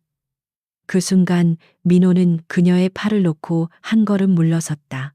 그리고는 다시 세상에서 가장 비참하고 한심한 남자의 얼굴로 돌아왔다. 그는 절망적인 표정으로 머리를 감싸 쥐었다. 그래, 당신 말이 맞아. 나는 거짓말쟁이야. 사실 나는 도박에 빠져서 빚더미에 앉았어. 오늘 만난 사람도 이클립스 사람이 아니라 악질 사채업자야. 그들이 나를 그렇게 부르면서 협박한 거라고. 이제 만족해. 그는 스스로를 나락으로 떨어뜨리는 거짓말을 아무렇지 않게 내뱉었다. 그녀를 지키기 위해, 그녀를 이 위험한 진실로부터 떼어놓기 위해 그는 기꺼이 쓰레기가 되기를 자처했다. 그의 내면은 갈기갈기 찢어지고 있었지만 그는 내색하지 않았다. 서연은 그의 말을 믿을 수 없었다. 그의 눈동자가 절박하게 흔들리고 있었지만 무엇이 진실이고 무엇이 거짓인지 도무지 판단할 수가 없었다. 그녀는 혼란 속에서 뒷걸음질 쳤다. 모르겠어요. 당신이 누군지 이제 하나도 모르겠어. 다음 날 서연은 도망치듯 아우라의 집무실로 향했다. 밤새 한숨도 자지 못해 머리가 깨질 것 같았지만 그녀에게는 개인적인 혼란에 빠져 있을 여유가 없었다. 그녀가 통제할 수 있는 유일한 공간, 이 아우라의 성체 안에서라도 평정을 되찾아야 했다. 그녀가 막 서류를 검토하기 시작했을 때 조 비서가 조심스럽게 안으로 들어왔다. 그의 손에는 사람이 들기에도 버거워 보이는 거대한 상자가 들려 있었다. 대표님, 이클립스 그룹의 권지혁 대표께서 보내신 겁니다. 상자가 열리는 순간 서연은 숨을 멈췄다. 그 안에는 세상에서 가장 희귀하고 아름다운 검은색 난초가 고고한 자태를 뽐내고 있었다. 칠흑 같은 어둠 속에서 벨벳처럼 빛나는 꽃잎은 신비롭고도 치명적인 매력을 발산했다. 그리고 그 옆에는 두꺼운 카드 한 장이 놓여 있었다. 그녀가 카드를 열자 힘있고 우아한 필체로 쓰인 문장이 눈에 들어왔다. 매혹적인 지성을 지닌 분에게 비즈니스를 떠나 저녁 식사를 함께할 영광을 주시겠습니까? 권지혁. 서연은 카드를 든 채 그대로 굳어버렸다. 어젯밤 강민호의 비밀 속에서 위험인물로 언급되었던 남자. 그녀의 또 다른 세상에 속해 있던 비즈니스 라이벌이 지극히 사적이고 대담한 방식으로 그녀의 세상에 발을 들여놓으려 하고 있었다. 이 난초는 단순한 선물이 아니었다. 그것은 탐색전이자 유혹이었고 선전포고였다. 그는 비즈니스라는 갑옷을 벗고 남자 대 여자로서 그녀에게 다가오고 있었다. 그녀는 검은 난초를 바라보았다. 그 아름다움 속에는 마치 독이 숨겨져 있는 것 같았다. 한쪽에서는 정체를 알 수 없는 남자의 거짓말에 질식할 것 같았고, 다른 한쪽에서는 모든 것을 알면서 접근하는 듯한 또 다른 남자의 유혹이 시작되고 있었다. 그녀의 단순했던 복수 계획은 이제 흔적도 없이 사라졌다. 그녀는 자신이 훨씬 더 크고 위험하며 예측할 수 없는 게임의 한복판에 서 있음을 직감했다. 그리고 이 게임에서 살아남기 위해서는 이제 그녀 역시 새로운 규칙을 만들어야만 했다. 한서연의 집무실에는 숨막히는 침묵과 함께 검은 난초의 신비로운 향기가 감돌았다. 그녀는 몇 시간째 미동도 없이 그 치명적인 아름다움을 응시하고 있었다. 권지혁, 강민호의 비밀스러운 세계와 그녀의 화려한 세계를 잇는 유일한 교차점. 그는 적인가 아군인가 아니면 그저 자신의 목적을 위해 움직이는 제3의 플레이어인가. 모든 것이 불확실한 안개 속이었지만 한 가지는 명확했다. 이 안개를 걷어내기 위해서는 안개의 중심으로 직접 걸어 들어가는 수밖에 없다는 것. 그녀는 더 이상 수동적으로 상황에 끌려다닐 수 없었다. 강민호의 거짓말에 휘둘리고 정체 모를 위협에 떨기만 할 수는 없었다. 그녀는 이 게임의 관찰자가 아닌 판을 직접 움직이는 플레이어가 되어야만 했다. 그러기 위해서는 정보가 필요했고 가장 많은 정보를 쥐고 있을 가능성이 큰 인물은 바로 권지혁이었다. 그녀는 인터컴 버튼을 눌렀다. 조 비서, 권지혁 대표에게 저녁 식사에 응하겠다고 전해. 시간과 장소는 우리가 정한다고 하고. 조 비서는 잠시 망설이다 물었다. 대표님, 특별히 준비해야 할 것이 있습니까? 서연은 난초를 향해 시선을 고정한 채 대답했다. 이리 와서 날 좀 도와줄 늑대가 필요한데 내가 바로 그 늑대의 목줄을 쥐고 있는 주인이라고 믿게 만들 미끼. 그거 하나만 준비해줘. 며칠 뒤 서울의 스카이라인이 한눈에 내려다 보이는 호텔 최상층의 프라이빗 다이닝 룸에서 서연과 지혁은 마주 앉았다. 지혁은 완벽하게 재단된 턱시도를 입고 있었고 그의 미소는 여유로웠다. 그는 이 만남을 자신이 주도하는 비즈니스를 넘어선 사적인 관계로 만들고자 하는 의도를 숨기지 않았다. 이렇게 귀한 시간을 내주셔서 감사합니다. 한 대표님, 보내드린 난초는 마음에 드셨는지요? 서연은 와인잔을 우아하게 들어 올리며 미소로 화답했다. 아주 인상적이었습니다. 권 대표님, 마치 주인과 꼭 닮았더군요. 아름답지만 어딘가 위험한 비밀을 품고 있는 듯해서요. 그녀의 말에 지혁의 눈이 흥미롭게 빛났다. 그는 그녀의 날카로운 받아치기를 즐기고 있는 듯했다. 식사가 시작되고 두 사람은 가벼운 비즈니스 현안에 대해 대화를 나누었다. 팽팽한 탐색전이 이어졌다. 두 사람 모두 상대의 의도를 파악하기 위해 말 한마디 시선 하나하나에 의미를 부여하며 신경을 곤두세웠다. 마침내 메인 요리가 나왔을 때 서연은 칼을 내려놓고 본론으로 들어갔다. 사실 오늘 권 대표님을 뵙자고 한 것은 저녁 식사 이상의 제안을 드리기 위해서입니다. 그녀는 조 비서가 준비한 태블릿 PC를 그의 앞으로 밀었다. 화면에는 정체불명의 해외 투자 펀드가 아우라와 이클립스 그룹의 주식을 비밀리에 대량 매집하고 있다는 정교하게 조작된 자료가 떠 있었다. 최근 저희와 이클립스 그룹을 동시에 노리는 적대적 MA 세력의 움직임을 포착했습니다. 아직 수면 위로 드러나진 않았지만 그들의 자금력과 정보력은 상상 이상입니다. 이대로 가다간 양사 모두에게 큰 위협이 될 겁니다. 권지혁은 태블릿 PC의 자료를 천천히 훑어보았다. 그의 표정에는 변화가 없었지만 그의 머릿속은 그 어느 때보다 빠르게 회전하고 있었다. 거짓말이다. 그는 한눈에 알 수 있었다. 자료는 너무 완벽해서 오히려 자기적이었다. 하지만 그는 묻지 않았다. 대신 그녀의 진짜 의도를 파악하기 위해 질문을 던졌다. 흥미로운 정보군요.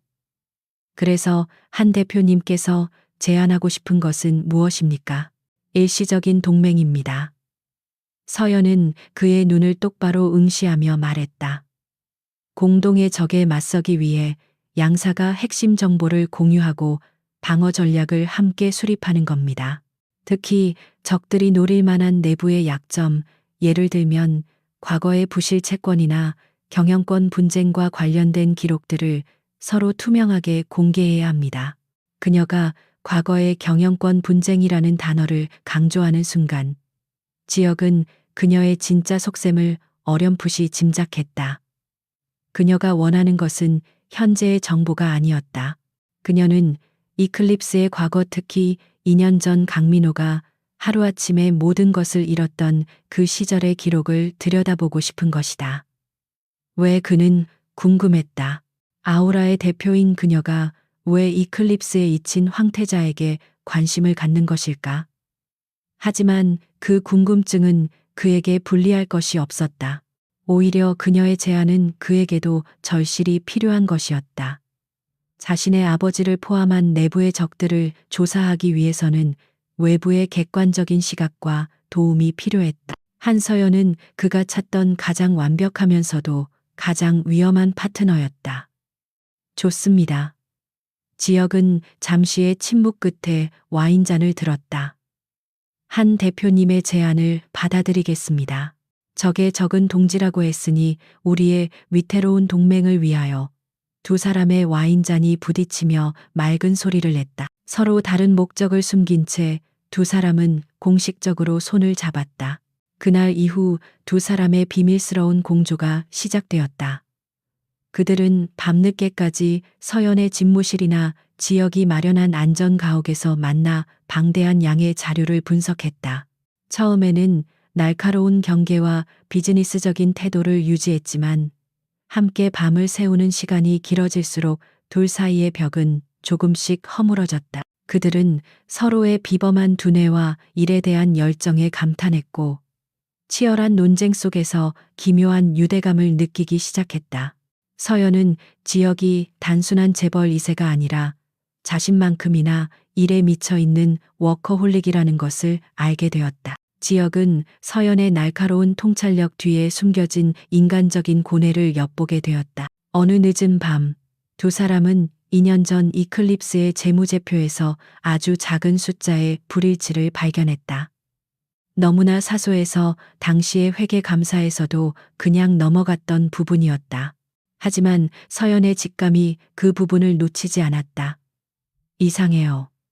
이 자금의 흐름 마치 무언가를 덮기 위해 의도적으로 만들어진 것처럼 보여요. 그녀가 화면을 가리키기 위해 모니터 쪽으로 몸을 기울였을 때 지역 역시 같은 부분을 보기 위해 그녀에게 다가왔다. 좁은 공간 안에서 두 사람의 어깨가 스쳤다. 서연의 은은한 향수 냄새와 지역의 채취가 뒤섞이며 묘한 긴장감이 흘렀다. 두 사람은 동시에 고개를 들었고 아주 가까운 거리에서 서로의 눈을 마주쳤다. 그의 깊은 눈동자 속에는 비즈니스 파트너를 향한 것 이상의 감정이 담겨 있었다. 그녀를 향한 순수한 감탄과 억누를 수 없는 강한 끌림. 서연은 저도 모르게 숨을 멈췄다. 강민호의 배신으로 얼어붙었던 심장이 아주 오랜만에 미세하게 떨려오는 것을 느꼈다. 위험한 순간이었다. 이 동맹은 목적을 위한 수단일 뿐 감정이 끼어들 자리는 없었다. 그녀는 황급히 시선을 피하며 헛기침을 했다. 이 암호화된 파일을 해독할 방법을 찾아야겠어요. 어색한 침묵이 흘렀지만 이미 공기는 달라져 있었다. 두 사람 모두 애써 모른 척했지만 그들의 위험한 동맹은 이제 비즈니스라는 경계를 넘어 예측할 수 없는 개인적인 영역으로 접어들고 있었다. 한서연의 집무실은 팽팽한 긴장감으로 가득 차 있었다. 거대한 통유리창 밖으로 펼쳐진 서울의 야경은 마치 보석 상자를 쏟아놓은 듯 화려했지만 두 사람의 눈에는 들어오지 않았다. 그들의 온 신경은 오직 눈앞의 노트북, 화면 그 안에 잠들어 있는 암호화된 파일 하나에 집중되어 있었다. 아우라 최고의 화이트 해커와 보안 전문가들이 총동원되어 몇 시간 동안 사투를 벌인 끝에 마침내 마지막 방어벽이 무너져 내렸다. 화면에 복호화 완료라는 메시지가 뜨는 순간 두 사람은 동시에 마른 침을 삼켰다. 파일이 열리자 가장 먼저 나타난 것은 복잡한 숫자와 날짜가 뒤엉킨 자금 이체 내역이었다.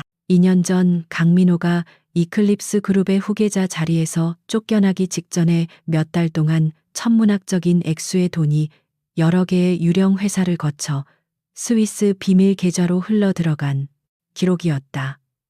모든 거래의 최종 승인자는 강민호의 삼촌이자 현 회장 대행인 강만호와 당시 그룹의 부회장이었던 권지혁의 아버지 권 회장이었다. 서연의 심장이 차갑게 식어내렸다. 이것은 단순한 비자금 조성이 아니었다. 강민호에게 횡령 혐의를 뒤집어 씌우기 위해 정교하게 설계된 함정의 완벽한 증거였다. 하지만 진짜 충격은 그 다음에 있었다. 자금 이체 내역 아래에는 여러 개의 음성 파일이 존재했다. 지역이 떨리는 손으로 첫 번째 파일을 클릭하자 스피커를 통해 두 남자의 목소리가 흘러나왔다. 너무나도 익숙한 이클립스 그룹을 지배하는 두 권력자의 목소리였다. 민호 녀석 아직 너무 어리고 물러. 저런 놈에게 그룹을 맡길 수는 없지. 강만호의 탐욕스러운 목소리였다. 권 회장의 차가운 목소리가 뒤를 이었다. 해외 프로젝트의 실패 책임을 전부 그놈에게 돌리는 걸세. 자네가 준비한 자료만 있으면 이사회와 주주들을 설득하는 건 시간 문제야. 어차피 애송이가 뭘 알겠나. 지혁이는 괜찮겠나. 아무리 그래도 자기 친구인데 내 아들일세. 알아서 잘 처신할 거야. 이 일이 끝나면 지혁이가 그놈의 자리를 대신하게 될 테니 오히려 고마워해야지. 사냥이 끝나면 사냥개에게는 뼈다귀를 던져줘야 하는 법이니까.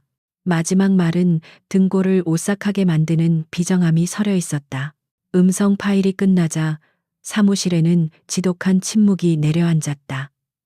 서연은 천천히 고개를 돌려 옆에 앉은 권지혁을 바라보았다. 그의 얼굴은 감정을 읽을 수 없을 정도로 굳어 있었다. 아버지가 아들의 친구를 나락으로 떨어뜨리는 계획을 아무렇지 않게 이야기하고 심지어 아들을 사냥개에 비유하는 것을 직접 듣게 된 남자의 얼굴이었다. 그러나 서연의 마음속에서 먼저 피어오른 것은 동정이 아니었다. 그것은 차가운 의심과 배신감이었다. 그녀의 목소리는 얼음장처럼 차가웠다. 당신 아버지군요. 그녀는 자리에서 일어나 그와 거리를 두었다. 마치 더러운 것을 본 사람처럼 알고 있었나요? 이 모든 사실을. 그래서 나를 이용한 건가요?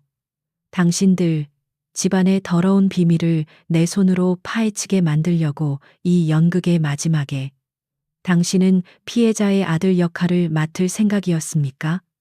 권 대표님, 그녀의 모든 날이 곤두서 있었다. 위태롭게 쌓아 올렸던 신뢰가 한순간에 무너져 내리려 하고 있었다. 권지혁은 한참 동안 말이 없었다. 그는 두 손으로 얼굴을 감쌌다가 천천히 손을 내렸다. 그의 눈은 깊은 고통과 피로로 붉게 충혈되어 있었다. 마침내 그가 입을 열었다. 그의 목소리는 모래가 섞인 것처럼 거칠었다. 네, 알고 있었습니다.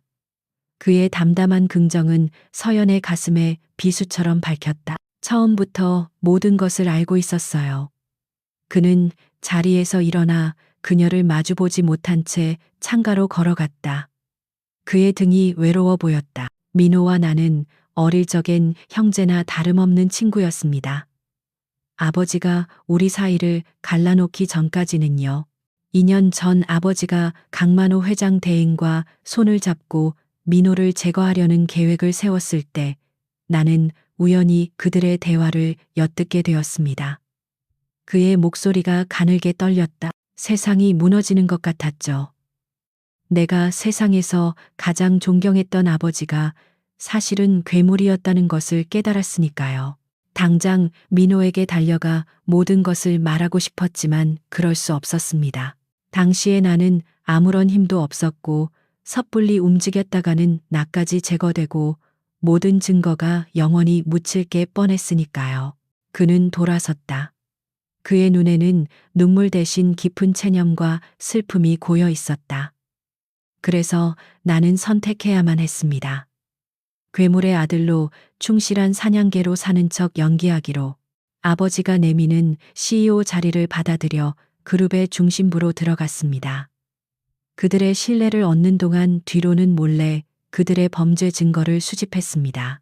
언젠가 모든 것을 바로잡고 민호에게 그의 자리를 돌려줄 날만을 기다리면서 지난 2년은 하루하루가 지옥이었습니다. 그는 서연에게로 한 걸음 다가왔다. 그의 눈빛은 진솔했다. 한 대표님, 당신을 이용하려 했던 것은 맞습니다. 하지만 당신을 처음 본 순간부터 나는 당신이 단순한 이용 가치 이상의 존재라는 것을 알았습니다. 당신의 지성, 당신의 열정, 그리고 당신의 눈빛, 당신은 내가 이 지옥에서 만난 유일한 희망이었습니다. 당신이라면 나를 도와 이 모든 것을 끝낼 수 있을 거라고 믿었습니다. 그래서 비겁하게 당신의 제안을 받아들인 겁니다. 그의 길고 외로운 고백이 끝나자 서연은 아무 말도 할 수 없었다. 그녀가 비열한 배신자의 아들이라고 생각했던 남자는 사실 자신의 아버지를 심판대에 세우기 위해 스스로 지옥으로 걸어 들어간 비극적인 주인공이었다. 그의 고통의 깊이는 그녀가 상상할 수 있는 범위를 넘어서는 것이었다. 그녀의 분노와 의심은 눈 녹듯 사라지고 그 자리에는 복잡하고 미묘한 감정이 차올랐다. 그것은 연민이었고 이해였으며 자신과 같은 외로운 싸움을 해온 동지에 대한 존중이었다. 그녀가 그를 향해 가지고 있던 지적인 끌림은 이제 그의 고독한 영혼에 대한 깊은 공감으로 변해가고 있었다. 서연은 다시 노트북 앞으로 걸어가 화면에 떠 있는 증거들을 바라보았다. 이제 이것들은 더 이상 이클립스 그룹의 비밀이 아니었다. 그것은 두 사람이 함께 싸워야 할 공동의 적이었다. 그녀는 결심했다. 그녀는 뒤를 돌아 권지혁을 바라보았다. 그녀의 눈빛은 더 이상 흔들리지 않았다. 그 안에는 CEO 한서연의 냉철한 결단력과 한 인간으로서의 뜨거운 의지가 함께 타오르고 있었다. 그렇다면 이제 우리에게 남은 일은 하나뿐이군요. 그녀의 목소리는 낮았지만 그 어느 때보다 단단했다. 그들을 무너뜨려야죠. 당신의 아버지와 강민호의 삼촌을 모두가 보는 앞에서 가장 높은 곳에서 가장 비참한 곳으로 끌어내리는 겁니다. 권지혁의 고백 이후 한서연의 집무실은 거대한 전쟁을 앞둔 비밀 벙커가 되었다. 복수와 정의 그리고 각자의 상처를 치유하기 위한 세 사람의 위험한 공조가 시작되었다. 그러나 이 계획의 마지막 퍼즐 조각이자 이 모든 싸움의 진정한 주인공인 강민호는 아직 이 사실을 모르고 있었다. 그를 이 싸움의 중심으로 데려오는 것은 권지혁의 몫이었다. 며칠 뒤 지혁은 민호가 매일 밤 소주를 마시던 허름한 포장마차로 그를 찾아갔다. 두 남자는 오랜만에 마주 앉았다. 어색하고 무거운 침묵이 흘렀다. 먼저 입을 연 것은 지혁이었다. 미안하다. 그 한마디에는 지난 2년간의 모든 고통과 죄책감 그리고 친구를 향한 미안함이 담겨 있었다. 그는 자신이 연기해야만 했던 배역과 뒤에서 홀로 싸워왔던 시간에 대해 모두 털어놓았다. 민호는 말없이 그의 이야기를 들었다. 그의 눈빛은 분노와 원망, 그리고 아주 오랜 시간 묻어두었던 친구에 대한 그리움이 뒤섞여 복잡하게 흔들리고 있었다. 모든 이야기가 끝났을 때 민호는 소주잔을 비우고는 나지막이 말했다. 너 혼자 짊어지기엔 너무 무거운 짐이었겠구나. 그 말 한마디로 두 남자의 부서졌던 우정은 다시 이어졌다. 마침내 세 사람이 한자리에 모였다. 한서연의 아지트인 아우라의 펜트하우스에서였다. 처음으로 서로의 진짜 정체를 마주한 세 사람 사이에는 기묘한 긴장감이 흘렀다. 민호는 자신을 시험했던 여자와 자신을 위해 싸워온 친구를 번갈아 바라보았다. 서연은 자신이 파멸시키려 했던 남자가 사실은 거대한 음모의 희생자였음을, 그리고 그 옆에선 비즈니스 라이벌이 그의 조력자였음을 실감하며 복잡한 감정에 휩싸였다. 이 어색한 분위기를 깬 것은 서연이었다. 그녀는 냉철한 전략가로 돌아와 이클립스 그룹의 정기 주주총회를 결전의 날로 잡는 계획을 브리핑했다. 그녀의 계획은 대담하고 치밀했다. 지역이 내부에서 혼란을 일으키고 민호가 결정적인 순간에 등장하여 정통성을 주장하며 서연이 외부에서 모든 증거를 폭로하여 두 괴물의 숨통을 끊어버리는 것이었다. 세 사람은 각자의 역할을 확인하며 마지막 결전을 위한 의지를 다졌다. 결전의 날, 이클립스 그룹 본사의 대강당은 수백 명의 주주와 기자들로 인산인해를 이루었다. 단상 위에는 그룹의 두 실세, 강만호 회장 대행과 권 회장이 만족스러운 미소를 띤 채 앉아 있었다. 그들에게 오늘 주주총회는 자신들의 경영 성과를 과시하고 그룹 내에서의 입지를 완벽하게 굳히는 축제의 장이었다. 권지혁은 CEO로서 담담하게 경영 실적을 보고했다. 그의 목소리는 차분했지만 연설대 아래에서 그가 쥔 주먹은 하얗게 질려 있었다. 예정된 보고가 끝나갈 무렵 그는 갑자기 준비된 원고를 덮었다. 그리고 이제 주주 여러분께 보고되지 않은 특별한 건에 대해 말씀드리겠습니다. 이것은 이클립스 그룹의 투명성과 과거의 어두운 진실에 대한 이야기입니다. 강당이 순간 술렁였다. 권 회장이 당황하며 소리쳤다. 권지혁 대표, 지금 뭐 하는 짓인가? 당장 자리로 돌아가 하지만 지혁은 멈추지 않았다. 그는 2년 전 해외 프로젝트의 실패와 그때 발생한 막대한 손실에 대한 회계장부에 의문점을 제기하기 시작했다. 강만호와 권 회장의 얼굴이 굳어졌다. 그들은 지혁이 무언가 눈치챘다는 것을 깨달았지만 애써 여유로운 척하며 그를 미숙한 경영자의 치기 어린 반항으로 몰아갔다. 어린 놈이 뭘 안다고 함부로 짓거리는가. 저놈을 당장 끌어내. 강만호가 보안 요원들을 향해 고함을 쳤다. 주주들은 혼란에 빠졌고 강당은 순식간에 아수라장이 되었다. 바로 그 순간이었다. 강당의 육중한 정문이 양쪽으로 활짝 열렸다. 모든 사람의 시선이 그곳으로 쏠렸다. 문 앞에는 한 남자가 서 있었다. 허름한 옷차림의 무기력한 남자가 아니었다. 완벽한 맞춤 정장을 입고 머리를 단정하게 넘긴 차갑고 날카로운 눈빛의 남자. 그의 압도적인 존재감에 강당의 모든 소음이 거짓말처럼 멎었다. 사람들 사이에서 수군거림이 터져 나왔다. 저 사람은 강민호 아냐? 죽은 줄 알았는데. 강민호는 천천히 하지만 당당한 걸음으로 단상을 향해 걸어왔다. 강만호와 권 회장의 얼굴은 사색이 되었다. 그들은 유령이라도 본 듯한 표정으로 얼어붙었다. 민호는 지역에게서 마이크를 건네받았다. 그의 목소리는 낮고 강하게 강당 전체에 울려 퍼졌다. 2년 만이군요. 이클립스 그룹의 주주 여러분. 여러분의 기억 속에서 잊혔을 혹은 죽었다고 생각했을 강민호가 돌아왔습니다. 그는 자신의 삼촌인 강만호를 똑바로 노려보며 말했다. 저는 횡령을 하지 않았습니다. 저는 실패의 책임을 지고 도망치지도 않았습니다. 저는 여기 계신 제 삼촌 강만호 회장 대행과 그의 충실한 파트너인 권 회장 두 사람의 추악한 음모에 의해 모든 것을 빼앗겼을 뿐입니다. 거짓말이다. 저놈이 미쳤구나. 강만호가 발악하듯 소리쳤다. 그러나 그의 목소리는 민호의 다음 행동에 의해 완벽하게 묻혀버렸다. 민호가 손짓하자 단상 뒤에 거대한 스크린이 켜졌다. 그리고 그곳에서 며칠 전 서연의 사무실에서 들었던 두 남자의 목소리가 흘러나오기 시작했다. 자신들의 아들이자 조카를 나락으로 떨어뜨리려는 추악한 계획을 의논하는 너무나도 선명하고 생생한 그들의 목소리가 강당은 거대한 충격에 휩싸였다. 주주들의 분노 섞인 고함과 기자들의 카메라 플래시가 폭발했다. 모든 것이 끝났다는 것을 직감한 권 회장은 굳은 표정으로 입을 다물었지만 강만호는 이성을 잃고 발악하기 시작했다. 그는 권 회장의 멱살을 잡으며 소리쳤다. 내 놈이 꾸민 짓이지. 내 놈이 나를 끌어들인 거잖아.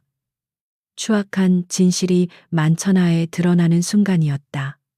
바로 그때 강당의 문이 다시 열리고 경찰들이 들이닥쳤다.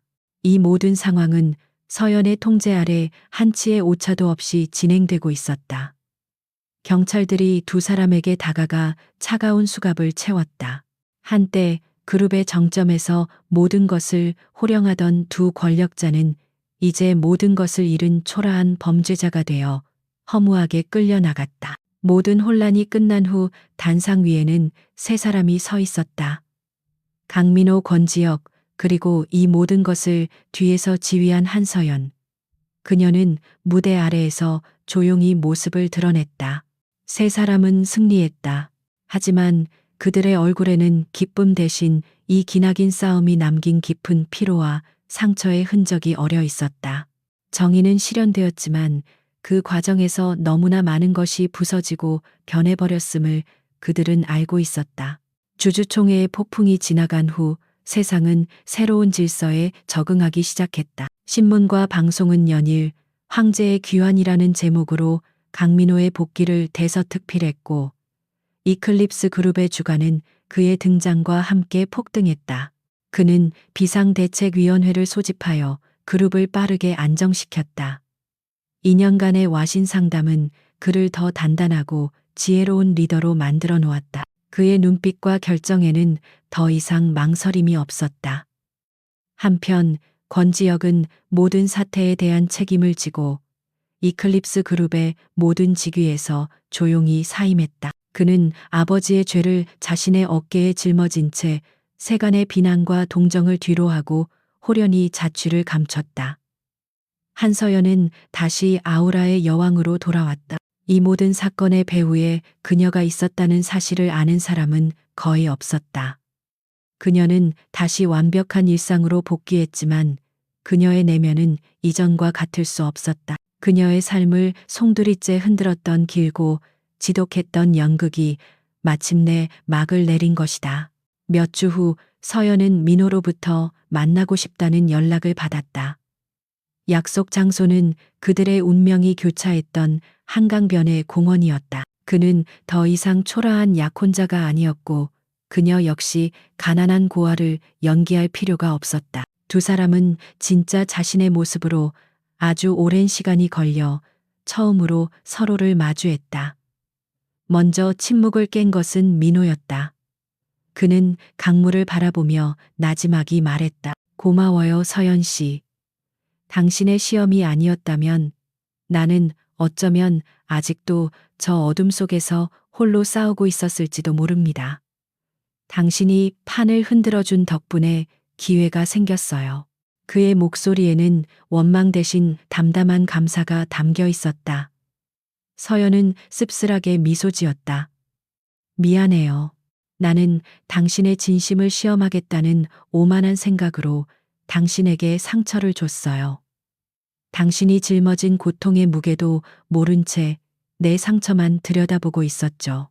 두 사람은 한참 동안 말이 없었다. 그들의 사랑은 진심이었을까? 어쩌면, 하지만 그 사랑은 서로가 만들어낸 허상 위에서 피어난 꽃이었다. 민호가 사랑했던 것은 모든 것을 인내하는 가난하고 착한 여자였고, 서연이 사랑했던 것은 나약하지만 순수하다고 믿었던 남자였다. 그러나 그 두 사람은 세상에 존재하지 않았다. 행복하길 바라요, 민호 씨. 당신은 그럴 자격이 충분한 사람이니까. 서연이 먼저 이별을 고했다. 민호는 고개를 끄덕였다. 서연 씨도요. 이제 시험 같은 건 하지 말고 당신의 진짜 모습을 사랑해 줄 사람을 만나길 바랍니다. 그것이 그들의 마지막이었다. 원망도 미련도 없는 어른들의 이별이었다. 그들은 서로 다른 방향으로 걸어갔다. 한 사람은 과거를 되찾고 미래로 나아가기 위해, 다른 한 사람은 과거의 상처를 딛고 자신의 현재를 지키기 위해. 그들의 짧았던 사랑은 그렇게 한강의 바람 속에 흩어졌다. 시간이 흘렀다. 계절이 두 번 바뀌고 세상은 그들의 떠들썩했던 스캔들을 조금씩 잊어갔다. 한서연은 아우라를 세계적인 기업으로 성장시켰고 강민호는 이클립스 그룹을 성공적으로 개혁했다. 그들은 각자의 자리에서 최선을 다해 살아갔다. 권지혁에 대한 소식은 그 어디에서도 들을 수 없었다. 그러던 어느 가을날 저녁 서연은 아우라가 후원하는 한 신진 작가의 미술 전시회 오프닝 파티에 참석했다. 수많은 사람들 속에서 축사를 하고 사람들과 인사를 나누던 그녀의 시선이 문득 갤러리 한쪽 구석에 멈췄다. 그곳에 권지혁이 서 있었다. 그는 예전처럼 화려한 정장 차림이 아니었다. 편안한 캐주얼 재킷에 청바지를 입은 모습은 낯설었지만 그의 깊은 눈빛과 조용한 카리스마는 여전했다. 그는 이전보다 조금 수척해 보였지만 무거운 짐을 내려놓은 듯 한결 편안해 보였다. 두 사람의 시선이 허공에서 마주쳤다. 지혁이 먼저 그녀를 향해 다가왔다. 그의 입가에 희미한 미소가 걸려 있었다. 오랜만입니다. 한 대표님. 여전히 눈부시군요. 서연 역시 가볍게 미소 지었다. 권 대표님이라고 불러야 하나요? 그냥 권지혁이라고 불러주세요. 이제 대표는 아니니까. 그는 작은 벤처 캐피털 회사를 차려 자신처럼 재능은 있지만 기회가 없는 젊은 창업가들을 돕고 있다고 했다. 이클립스라는 거대한 이름 없이 오직 자신의 힘으로 새로운 길을 만들어가고 있는 것이다. 두 사람은 한참 동안 그림에 대해 그리고 지난 시간에 대해 두서없는 대화를 나누었다. 더 이상 서로의 의도를 파악하려는 날카로운 탐색전은 없었다. 비즈니스 파트너로서의 긴장감도 적으로서의 경계심도 없었다. 그저 상처 입은 두 영혼이 서로의 안부를 묻는 담담하고 평화로운 시간이었다. 파티가 끝나갈 무렵 지혁이 그녀에게 말했다. 예전에 내가 했던 저녁 식사 제안 아직 유효합니까? 그의 눈빛은 진지했다. 서연은 그를 바라보았다. 그의 눈동자 속에 비친 자신의 얼굴을 보았다. 더 이상 사랑을 의심하고 사람을 시험하던 불안한 여자는 없었다. 모든 것을 겪어내고 자신의 힘으로 굳건히 서 있는 한서연이 그곳에 있었다. 그녀는 아주 오랜만에 진심으로 편안하게 웃었다. 좋아요. 다만 조건이 있어요. 무엇이든 말해요. 이번에는 아무런 숨겨진 의도나 전략 없이 그냥 권지혁과 한서연으로 만나는 거예요. 그의 얼굴에도 따뜻한 미소가 번졌다. 그는 그녀를 향해 손을 내밀었다. 서연은 망설임 없이 그의 손을 잡았다. 두 사람은 함께 갤러리를 나섰다. 화려한 파티장을 뒤로하고 차가운 밤 공기가 상쾌하게 그들을 감쌌다. 그들의 미래가 어떻게 될지는 아무도 몰랐다. 어쩌면 또 다른 시련이 기다리고 있을지도 모른다. 하지만 한 가지는 분명했다. 그들은 더 이상 혼자가 아니었다. 거짓과 배신, 복수와 용서라는 기나긴 폭풍의 끝에서 두 사람은 마침내 서로를 마주볼 용기를 얻은 것이다. 그것은 동화처럼 완벽한 해피엔딩은 아니었다. 하지만 모든 상처를 딛고 새롭게 시작되는, 그래서 더욱 현실적이고 소중한 씁쓸하면서도 달콤한 여명이었다.